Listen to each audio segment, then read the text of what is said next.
There we have the half moon, the waning moon. It places it right there in that fork. And the birds are flying up there and chirping.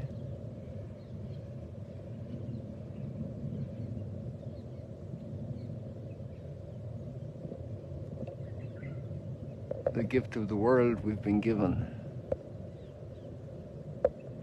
The gift of life we've been given.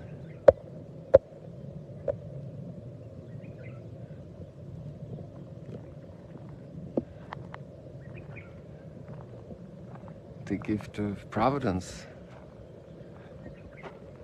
bringing us to this point in our lives, to this day of our lives, to this new week, this Sunday, and this moment.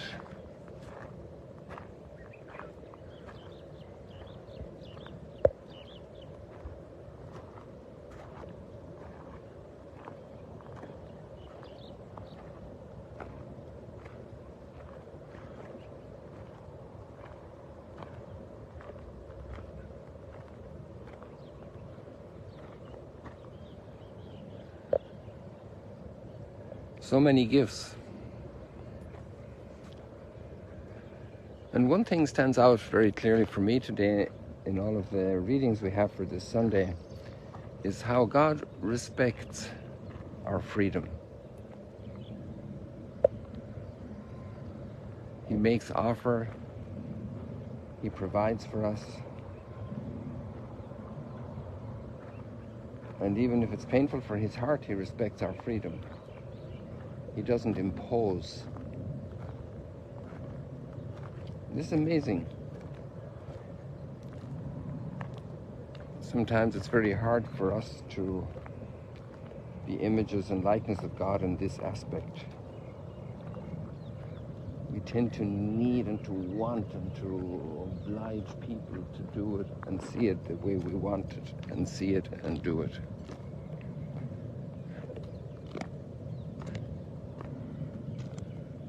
And this deep respect, reverential respect for freedom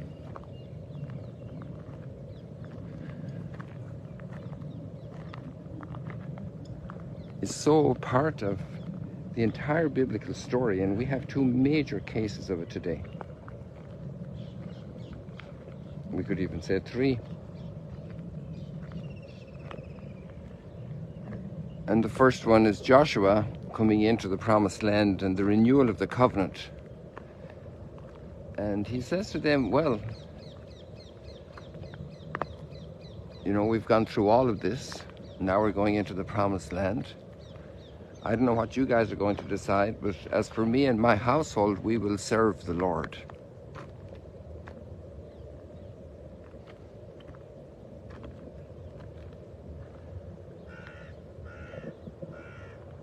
And for all subsequent readers through the centuries and the millennia, we know that the people's response was verbal, but has experienced incredible breakage.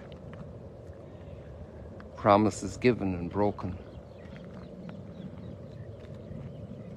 And that's the reality of history, and the cause of many tears and sadness.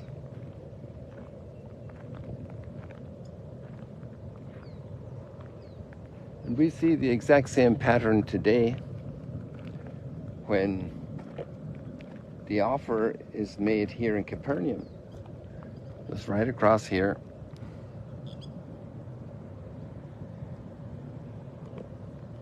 And finishing up this 5 weeks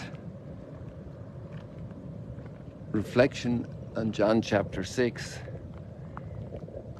Jesus not only lets all the disciples abandon him because they don't like his teaching,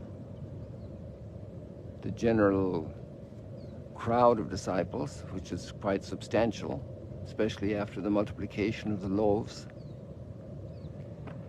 And he turns to the disciples, his intimate core disciples, his 12 apostles, And he says, do you want to leave also?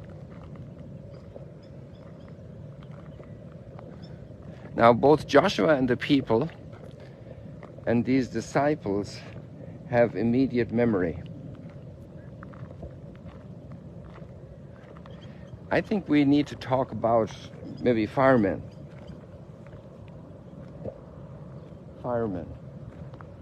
And they have just saved your house from being burned down.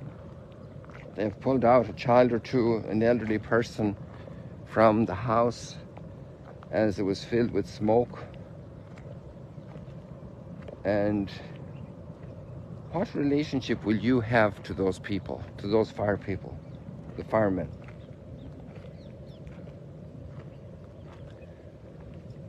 Okay, maybe it's not the same, but it's like kind of dramatically there at the level of our own parents. What our parents have done for us. And imagine never to recognize your parents on the street, passing by, never return a phone call. And some parents experience this. And they would understand then what happens when the disciples have gone away. When people make verbal promises because of immediate benefit and suitability at the moment, and then we have other personal opportunities and we don't hold our promises. And the bond that unites us to our parents,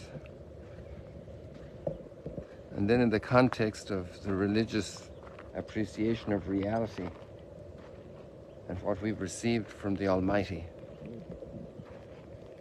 and what these people have received, their immediate memory after the 40 years in the desert. They know the stories, it's fresh.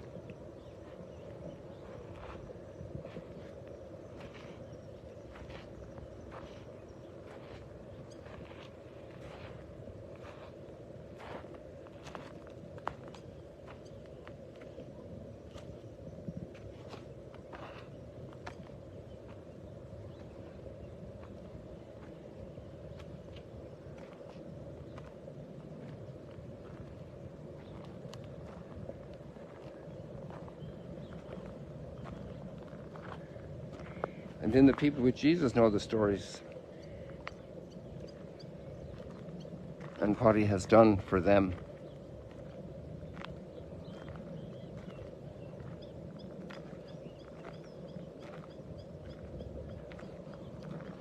It's not the freedom of the supermarket, this banana or that banana, fruits or vegetables, this candy or that candy.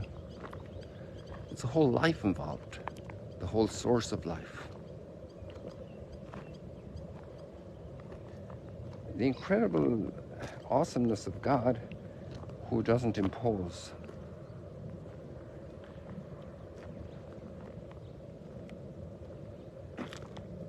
But also the incredible responsibility we have.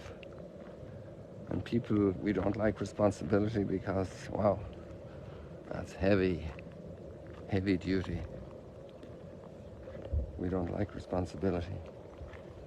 It costs us so much.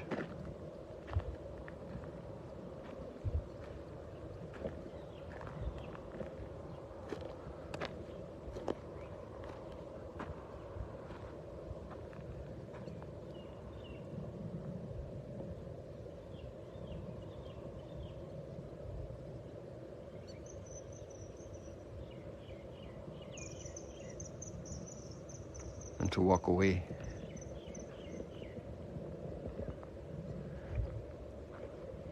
I didn't think that the sun would take this long to appear this morning, the sun disk.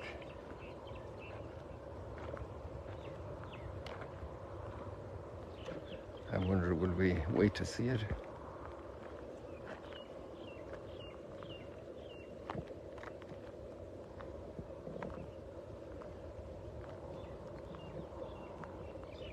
Taste and see how good the Lord is. Maybe that's what we need to do before we walk away. Taste and see the goodness of the Lord.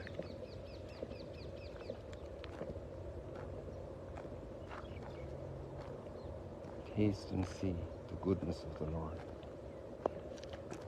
Psalm 34. I will praise the Lord at all times. The context of my decision making, the context of my fidelity, of my response.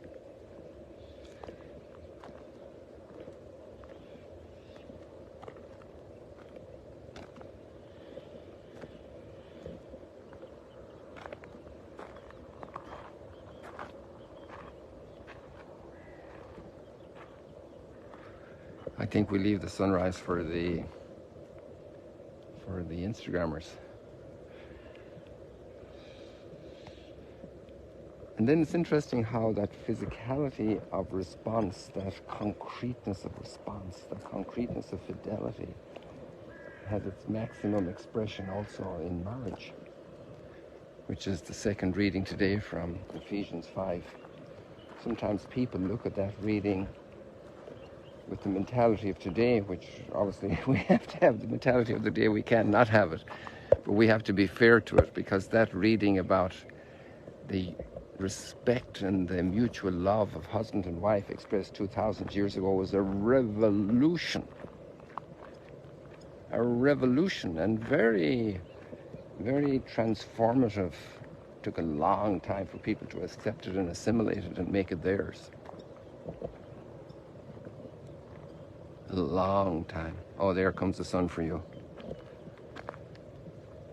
And so that's also a very tough field. The responses in marriage, the mutual responses, and how that reflects that gift of the union of God and humanity, of the spouse of his people, his spouse, the groom and the bride. That's the mystery that is there. People, God bless you. See you later, alligators. You got to see the sun this morning. I was figuring it mightn't happen, but there you have it.